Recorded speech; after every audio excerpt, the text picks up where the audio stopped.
Hey, what's going on, everybody? Thank you for tuning into Game Informer. I'm Alex Van Aken. This is Brian Shea, and we just played Sonic Superstars.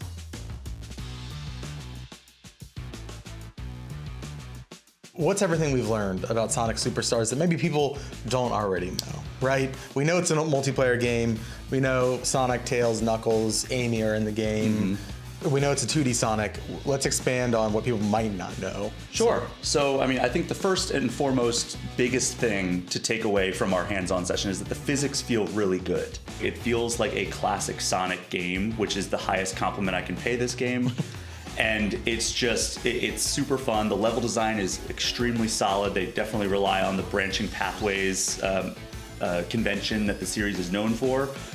And, it just feels like a game of this style should. It doesn't feel like super floaty, kind of like the classic Sonic areas of like the 3D Sonic games feel. It definitely feels closer to something like Sonic Mania, which is, again, an incredible compliment if you've played Sonic Mania or if you know kind of the history of this franchise. Sonic Mania is one of the most well-received games in the series history. Yeah. And to say that this game plays like it is just an extremely high compliment that I can pay it. And we played through a decent amount of stages. Mm-hmm. We played through Bridge Island Zone and Speed Jungle Zone, which are the two that were on display at Summer Game Fest. Yeah. And then you got to check out, and I've checked it out before, but you got to play through Sky Temple Zone. Yeah. Sky Temple Zone and Lagoon. A Lagoon City Zone. Yeah, Lagoon City Zone is my favorite, for sure. Yeah, that's kind of like half above water, half underwater. Yeah. But lots of like cool water slides. Yeah, but not like annoying underwater, which we get sometimes with 2D side-scrolling games, especially in the Sonic franchise, because you have the music of death that creeps up on you here. But I feel like the bubbling, the bubbles were spaced out enough. Mm-hmm. The places where you could come up for air were spaced out enough. I think I died one time to drowning, and the rest of the time, sure, there's some close calls, but it adds to that tension that Sonic water levels kind of give you. Sky Temple Zone was cool. I think I remarked as we first loaded up the level, I really like the assets in that level. Mm-hmm. I think that the good thing about this game is all the zones are unique, because that's something like, I mentioned this in our cover story that you can read in the current issue of Game Informer, that people who like the classic Sonic games almost feel like they've been seeing their favorite band on like a greatest hits tour. Sure. Where it's like you play Sonic Mania, and there's a lot of really great new stages, but it's also like I think 60% of that game is remixed classic stages. Like, oh, okay, well, we have Chemical Plant Zone is back, and we have Green Hill Zone, and that's great. But this is all new zones, but they do take inspiration from other zones from Sonic's past. So Bridge Island Zone, the opening zone, that takes inspiration from Emerald Hill and Green Hill Zone, so Sonic 2 and Sonic 1's opening stage. Yeah. And I think that it's safe to say that Sky Temple Zone does take inspiration from Sky Sanctuary Zone, but it is definitely a distinct level on its own. Can we talk about the other level that you played with the carnival kind of? Yeah, Pinball Carnival Zone. Yeah. So I'm actually not the biggest fan of the kind of carnival style / pinball style zones. I think that goes back to the kind of the barrel of death that is in Sonic 3's Carnival Zone. And I go, so I'm not the biggest fan of that style, but this one's a fun one. It does have some cool areas where you can bounce around inside of these spheres, and gives you a bunch of coins if you enter those. There's other areas where if you hit all of the targets as you go through them, it'll give you a kind of a swirl of coins that come in on you. Yeah. So that is definitely one that I think that people who love that style of zone are going to be really about. And then the second act, because that's the thing about these games these zones is the second act kind of taking a cue from Sonic 3 and taking a cue from Sonic Mania. The second act feels a little bit different in feel. Sure, yeah. And whether it's Bridge Island Zone, the first act is daytime, the second act is sunset. Mm-hmm. Carnival or Pinball Carnival Zone, the first is kind of a lively casino vibe or a carnival vibe.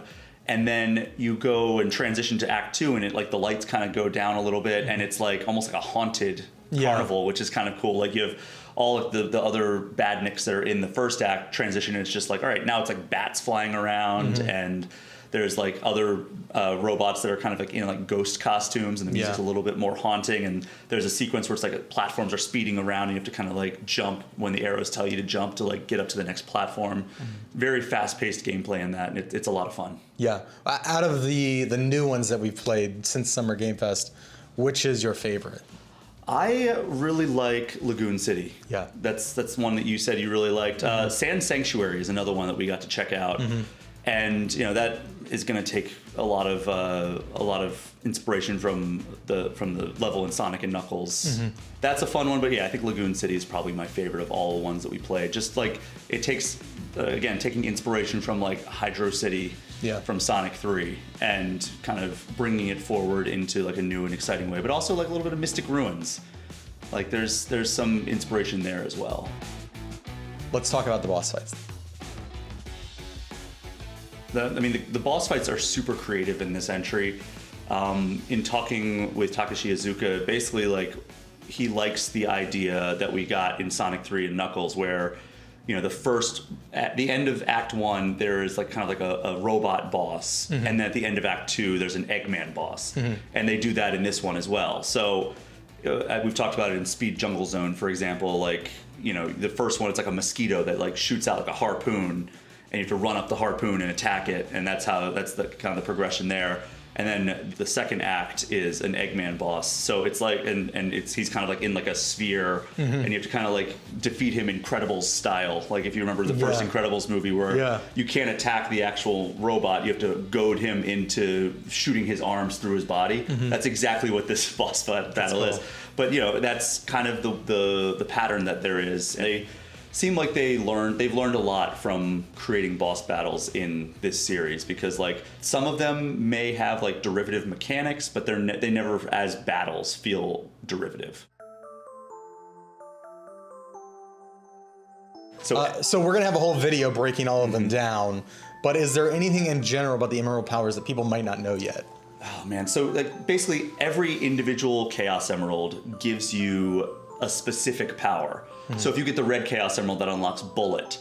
If you get the blue Chaos Emerald, that unlocks Avatar. And Bullet is just kind of gives you the ability to like pause, pause in the air, aim in a direction and fire off in that way. Yeah. And then Avatar is the one that a lot of people have seen, where you run a whole bunch of clones. That's my favorite one. That's probably the most powerful one that I've encountered. I mean, I think we got our hands on 5 of them. There are 7 in total.